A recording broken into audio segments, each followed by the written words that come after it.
Menteri rang ba ke Jylla Conrad ke sangma hakan ri tarik unaitung ulalit ban yu kejar bat let jingok Kyrpang ya kaja ka Pyllait jongka J.J.M Nichols Roy Bible College kabadon haso Treikam East Khasi Hills District kum kadak ban Aiman sim ya katega college kabala la ban se ya kisamla ki ba pentebet ya lade ban mi shaka kam jong blay ban ai ka jing shakri ya ki pat ba Shushu haba ai jingkran hakani ka sngi menteri rang ba ka Jylla ulong ba ka jingwan jong u kam dai e ban pelat ya ka boss ba usam lang ba ka Chief Minister Development Fund Henry ulaong ba ka ba kongsan ka dai ya ka jing ya dai jong u bat ka college ulaong ru ba ka an UCC ka ba ka sarkar India ka thmu ban Treikam hakari baro ka wei ka bala pen khi jingmut ru e ki ba bon balang ulaong ba na kalyang ka sarkar kladap buat benya nagi menteri sarkar pedeng ki bala ong ba lada ka ni ka an ka Treikam kin sawan ra ya ka an ban pelat Kyrpang lani ki exemption law ya ka Jylla Meghalaya bat ki pat riolom ki bala sakhilang hagani ka sngi ki kin thop ya Chief Executive Member ka KHEDC uba penyat sing CM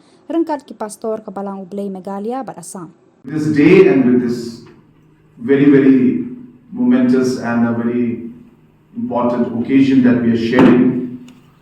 And I had a lot of programs today. I did not realize in the beginning that there was a G20 summit that's going on today in Shillong. And as you're aware, this G20 summit, there are 2 to 3 programs in every state. And today is the day that has been hosted by Meghalaya's state.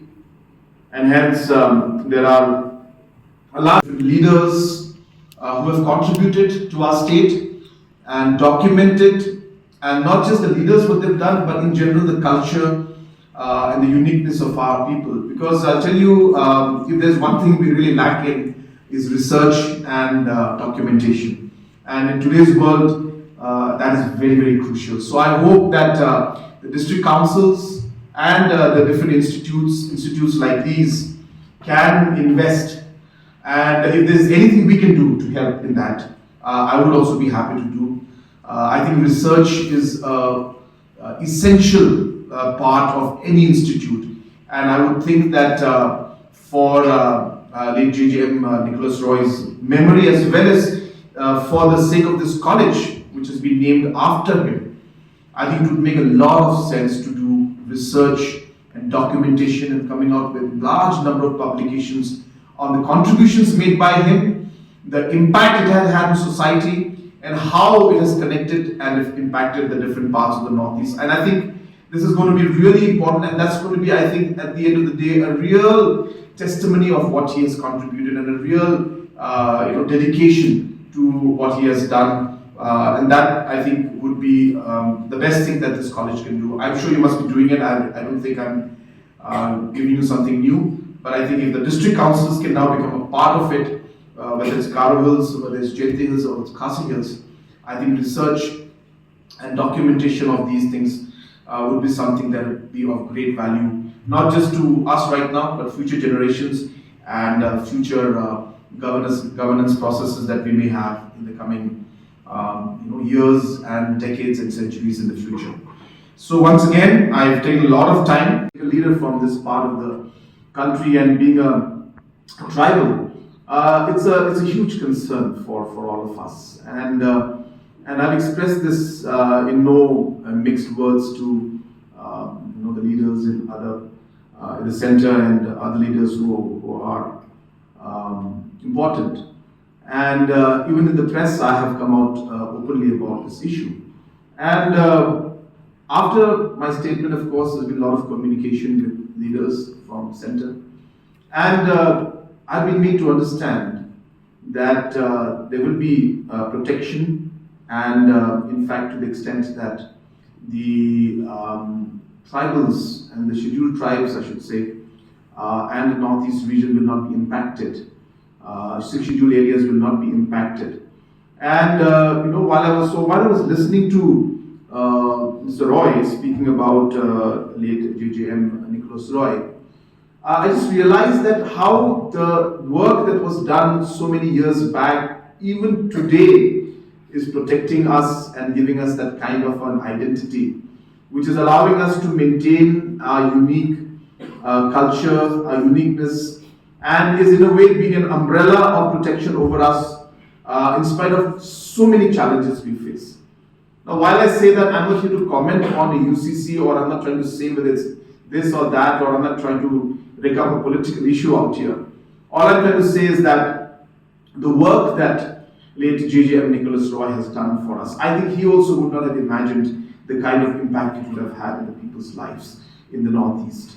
And therefore, we owe a lot to this great human being who was a very simple person, as mentioned.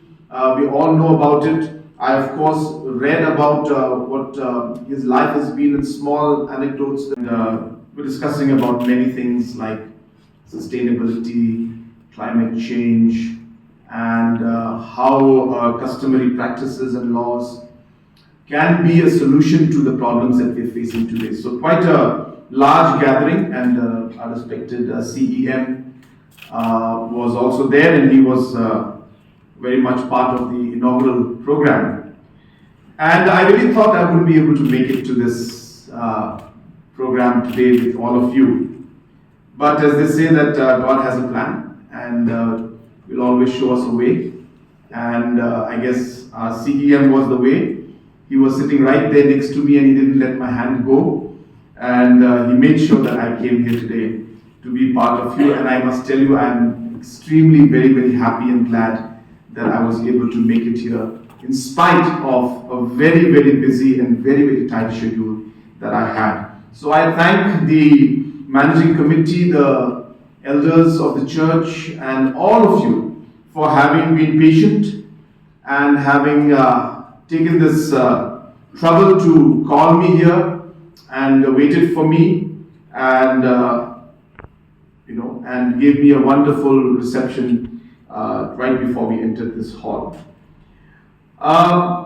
When I had earlier discussed this program with the Honorable CEM of the Khasi Hills Autonomous District Council, we discussed a lot about late Reverend J.J.M. Nichols Roy and his contributions, and the fact that this college has been brought up here in line with his thoughts and his beliefs and his principles, and to mark a respect for what he had done for the state of Meghalaya and for the entire Northeast region, and a lot for all the tribals residing in this part of the country.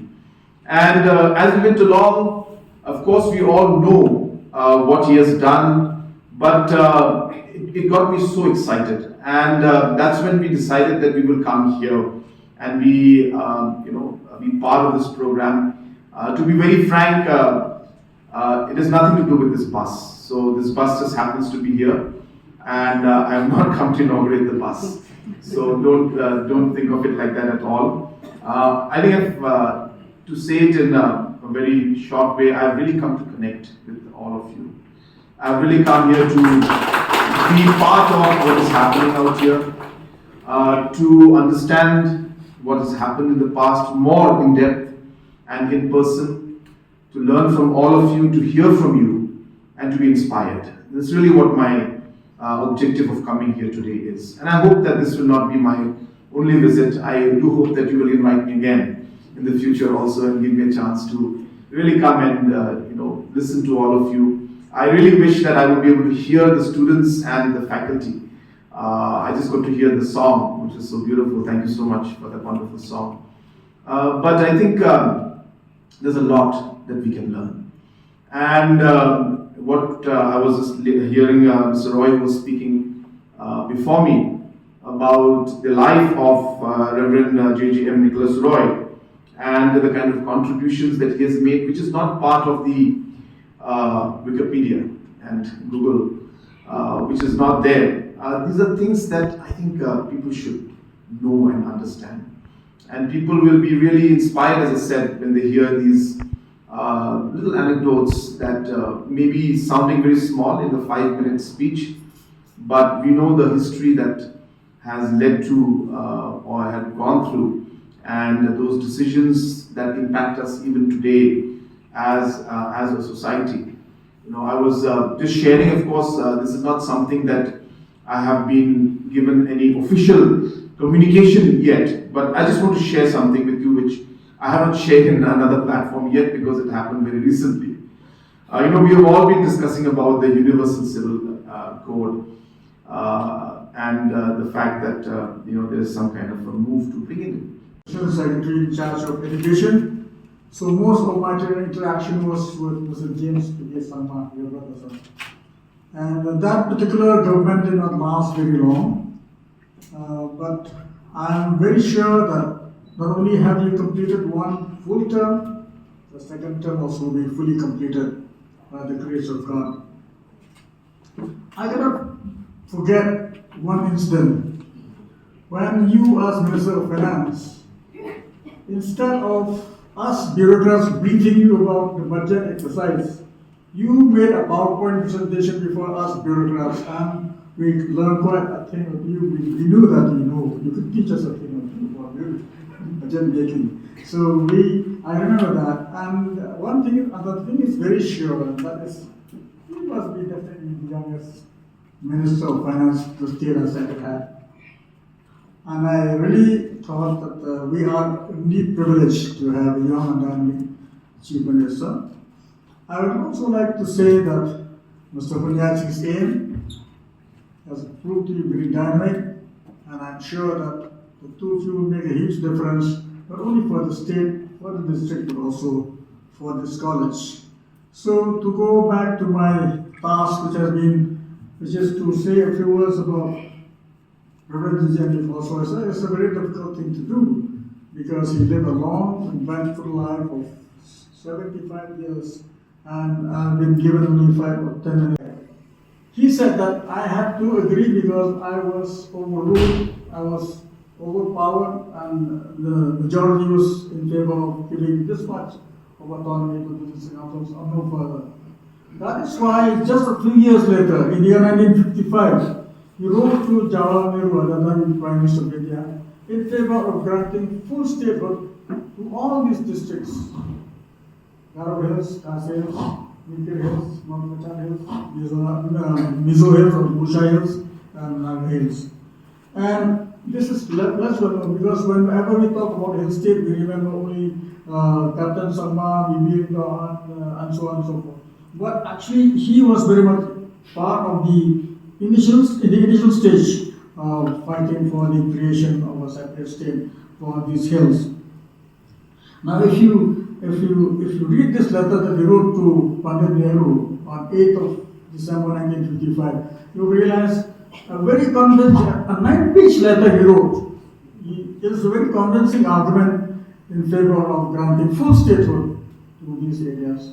So that's why, in a way, we are also grateful to, we are owed a debt of gratitude to Reverend J.J.M Nichols Roy, even for our statehood. As regards his spiritual journey, he never lost a single election. He never lost a single election. In the year 1951, the Assam Pradesh Congress Committee had awarded a ticket to another person from Guwahati. He wrote a long letter to the president of the APCC, Assam Pradesh Congress Committee, which you will find in his memoirs. It's a very remarkable kind of letter because he has set out very clearly the reason why he should be the official candidate of the Congress Party in the year 1951. The ticket was given to him and he won. And the person whom he defeated was Professor G.G. Swell. So you see, this is the measure of a man who never lost an election. There are three other things which I thought I mentioned, and then I will sit down. Is that, you see, on the eve of India's achieving independence, the British government at that time thought of taking away the hill districts of Assam, that is Naga Hills at that time, Busha Hills, as we know now, Mizoram, then the Rajkasi Hills and Garo Hills should be detached from the rest of India, which will be granted independence, but this will be merged into Sylhet district and then into another united province. And then another proposal had come at that time was that they should be made into a crown colony, which will be solely under the direction and the rulership of the Queen or the King, whoever it is, of England at that time. Both of these proposals, Nichols Roy was the only one who was alive to the danger of us being left in limbo while the rest of the country marched towards independence. So he objected to this, and he was able to stop the proposal from becoming a reality. And another thing which I thought, we all know, of course, that he is the father of the sixth schedule and the father of the district councils. We all know that. But if you read his memoirs and the speech that he made in the Constituent Assembly, you will realize just what a hard struggle he had. Because the people from Assam, very famous people from Assam, had given speeches which say that these people are not ready for the sixth schedule. The Klasi, the Garos, the Mikils, and North Kacharis, and Nagas, and Mizos are not ready for sixth schedule. So in the speeches, there was a long speech in the memoirs, he produced it verbatim. You find that he had a really tough time convincing the Constituent Assembly to make provision for the sixth schedule of the Constitution, under which various district councils have since been formed. Reaching for the stars or really making a huge difference in the entire history of Northeast and perhaps the country as well. He did his BA from Scottish Church College. I was just wondering how difficult it must have been at that point of time in the he was born in 1884, so it must be in the early 1900s that he had gone to Calcutta for his BA. There's one thing which has always puzzled many people. Why the name of Nichols Roy? Where did it come? Where did the name come from? Because his original name was J.J.M Roy, and his school is Pyllait. But how did it come about that he became James J.J.M Nichols Roy? The answer and the secret is simply this: he married an American lady whose name was Nora Evelyn Nichols.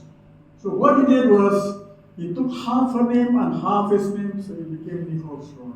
And he gave his name to his wife and assumed that name for himself. So that's why we have Nichols Roy and then we have Nichols Roy College. That's why we are here. So this is part of the puzzle. Young John Nichols Roy, or John Roy at that time,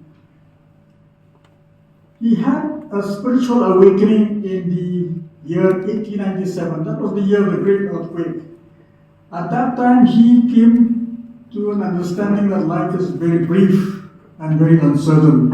And that is why he started asking himself, who is the real God? He grew up in Jylla area where there are a lot of Muslim neighbors from the then Bangladesh, from the then East Pakistan, or at that time it was still India. A lot of Muslim friends and Hindu neighbors also.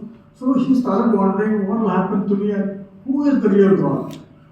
And nearly 1 year later, the answer came to him on one November evening that the real God, the only true God, is the one who loves you and who suffers for you and dies for you.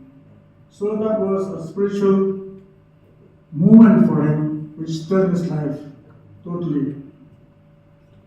The answer is obviously only one person, only one God among the many religions of the world that teaches of a God who loves you and who suffers and dies for you, and that's Jesus Christ.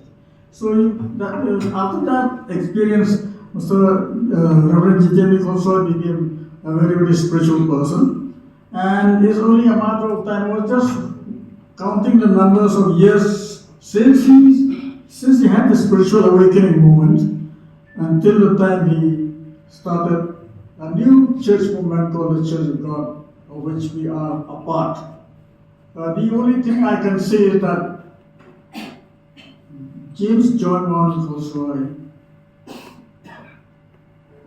found that there's a truth in the promise of the Bible. It says, "Seek and you shall find. he was not satisfied with just hearing about Jesus Christ, but he really found the truth when an answer came to him from heaven. That person, God really is God, is the one who loves you and died for you. Now, I'd like to be very brief and just go straight to his political career. Most of the things that I will be saying here is already available in the public domain in the internet, so I need not mention these things again, sir. You can always look at your phone and know all these things. But one thing I would like to say, which makes a huge difference, which makes it totally different from other politicians and people who are in the church and in the religious service, the man of the cloth, so to speak. The thing is that he has been a minister of the government of Assam for as many as 8 years before we achieved independence. 8 years of being a minister in the pre-independence India. Then after that, he became a cabinet minister in the government of Assam from the year 1952 to the year 1955. And he ended his career and his life as MDC, member of the district council. At that time was United Khasi and Hills district. Now, these are just not numbers. I'm really struck by one thing, that during this period of time when he was cabinet minister and minister of the governor's council and so on, he had done something which is very rare for people to do. He piloted a bill in the Assam Assembly by which he sought to prohibit opium use, drug abuse, substance abuse. It's something that we hardly ever hear. He piloted his own bill, although he was an MLA of the ruling party at that time. He piloted his own bill, and two bills were passed at the same time. One regulating the use of opium, and the other one, Reverend Nichols Roy's bill, was absolute prohibition of the use of opium. At that time, there was a lot of opium use and a lot of opium addiction in Assam at that time.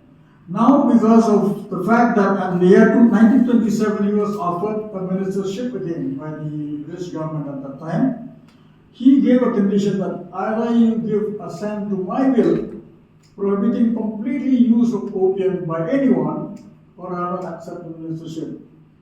It just goes to show just how much the British valued his services, that they agreed. Sir John Kerr, at that time was governor of Assam, he gave his assent to the bill completely prohibiting use of opium in Assam.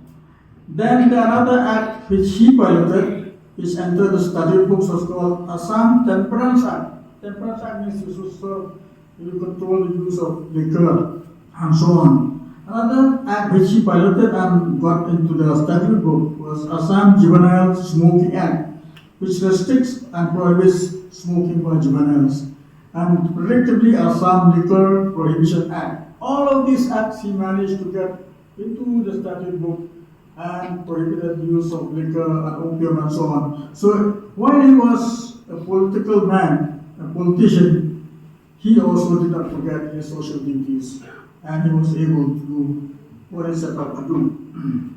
One very striking thing about Nichols Roy.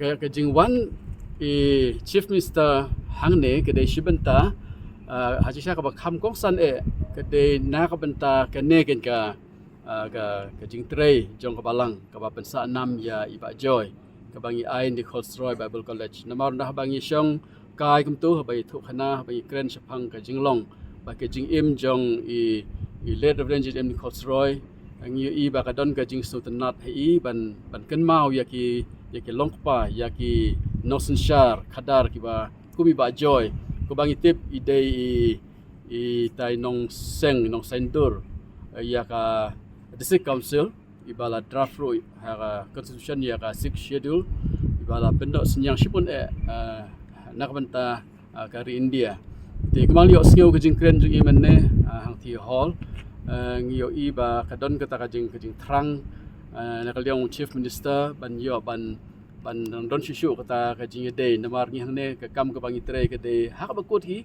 ka de nakabanta bante ya kalong beriu man beriu bante ya ka jing long babha kajai ben riu jongi kumkinong India nakabanta kajing pen baha ya nok snong ya karihi brok we